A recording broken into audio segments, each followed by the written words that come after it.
नमस्कार सर्वांना, साक्षी goat farm and blog चॅनलवर. आता अशा रीतीने खाद्य आणलेलं आहे कोंबड्यांचं. हे बघा, आधी एवढं खाद्य आणलं ना 15 दिवस खाते त्या कोंबड्या. कोंबड्यांना गहू घातला बरेच दिवस, पण अंड्याला लगेच फरक पडला बरं का. अंडी कमी निघायला लागली म्हणून हे आणलं कोंबड्यांचं खाद्य. बघ, टेस्ट घेऊन बघ, टेस्ट बघ काय आहे, कसं आहे, काय फोड दातानी कसे फोडून बघणार.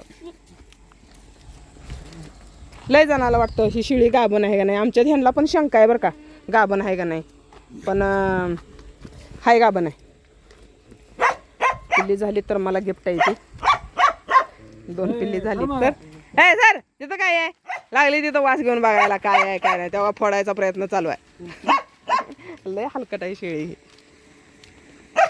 बोकड विकले आणि जरा वेगळं वाटायला लागले की नाही बोकड विकल्यापासून. बोकड असतं तर आता हे गाडीला घुसंडा वाटला असतं.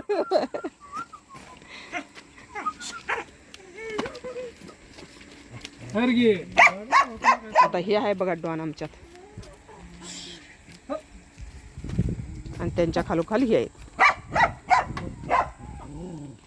एवढीच राहिल्या बरं का आता शेळ्या. असं दे त्याच्यासारख्या वाढवायच्या. दगड दे, दगड दे. कोंबड्या असलं का कोंबड्यांचं टेन्शन नसतंय बघा. तुम्हाला दाखवू दे हो का, त्यांचं ते आज जाते द्या. पण अंडी विकायला मात्र लाजायला नाही पाहिजे कोंबड्या केल्यावर.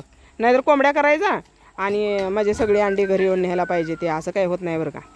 आपण जे करतो ते जे पिकवतो ते विकायला पण लाजायचं नाही. आणि जर विकलं लाजलं तर मग गोत्यात येते गोत्यात.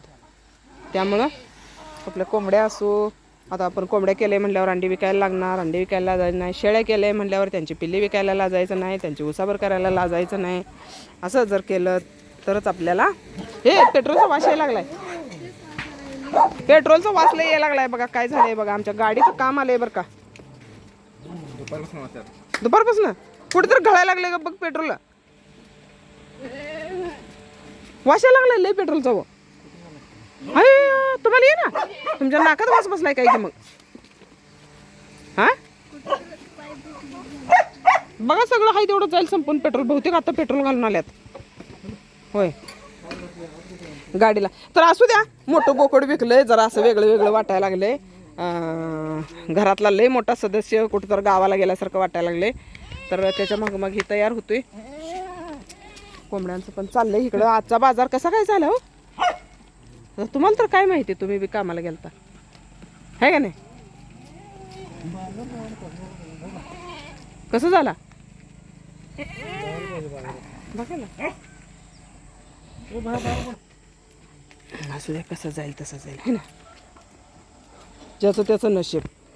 चांगला गेला व्यापाऱ्यांचं नशीब, खराब गेला विकणाराचं नशीब. ज्यांनी ज्यांनी घरी बसून विकले त्यांचं नशीब म्हणायचं. पण शक्यतो बाजार चांगला गेला असेल, कारण यावेळेस बोकडं जरा बऱ्यापैकी विकल्यात सगळ्यांचे. जावा जावा आज जावा आज जावा.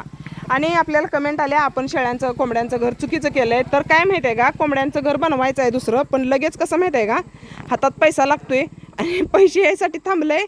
तर कोंबड्यांना घर करायचं आहे ते बघा, तिकडं करायचं आहे घर कोंबड्यासनी. ती बोकाड तिथं आहे ना, तिथं घर करायचं कोंबड्यांना. पूर्ण जाळीचं एकदम छान बनवायचं आहे. पण सध्या तोपर्यंत कोंबड्या ह्यातच आहे त्यासाठी आपण फॅन आणलं आहे. आणि कोंबड्या हवेशीर राहतेल्या असं करायला लागलो आहे त्यांच्यासाठी.